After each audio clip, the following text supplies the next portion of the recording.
That day, as Kenneth knelt at my gate, bandages on his arms, roses in hand, and a Bible pressed against his chest, my neighbors gathered. Some whispered, "He's come to beg." Others said, "Maybe he's finally repented." But I said nothing. He looked up at me, eyes watery. For the first time in years, I saw fear in his face, not mine. "Amaka," he began, voice trembling, "I know I can never undo the past, but God has touched me. Please, let me talk to you." I stared at him, silent. He stretched the Bible forward like it was some kind of offering. I didn't move. Finally, I took it, not for him, but for myself. Then I turned around and walked back inside. I could feel him still kneeling, feel the weight of the moment hanging in the air.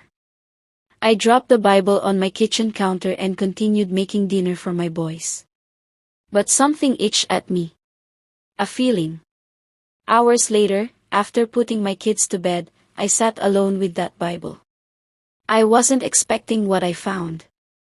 Tucked neatly between the pages of Psalms 23 was a folded note. And behind it, a picture. The note read, "Amaka, please forgive me.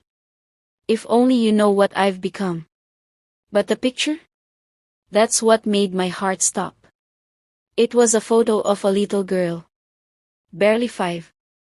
And she looked just like Kenneth. The back of the photo had a name scribbled in his handwriting, Neka, my daughter. Daughter? Kenneth had no daughter. Not with me. I froze. Was this another woman's child? Was this his? That night, I couldn't sleep. The next morning, he was at the gate again. I didn't wait. I walked out, Bible in hand. "What is this?" I asked, holding up the picture. He looked away. "Answer me, Kenneth." He sighed. "She's mine," he muttered. "You have a child?" "Yes. With Ifinanya." "Ifinanya. The same woman I poured boiling water on." "You had a child with her? While we were married?" Tears slid down his cheeks. "She was pregnant the day you burned us." My world spun. "So, that's why you came back? To use pity to crawl back in?"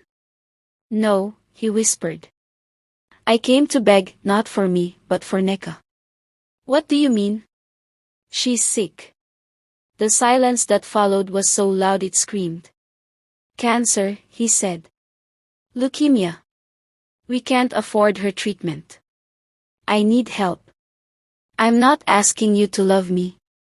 I just thought maybe you'd have mercy because you know what pain feels like too." I stared at him. This man who once turned my body into a canvas of bruises now stood before me, broken. Begging. Not for himself.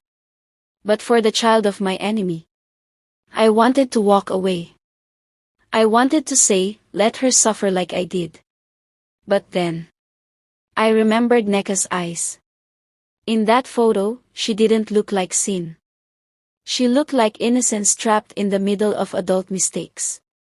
So I said, "I'll think about it." He nodded, fell to his knees again, and said, "Thank you, Amaka. Thank you." But what he didn't know.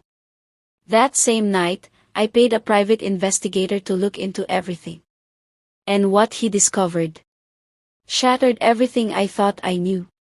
Because Neka might not even be his daughter.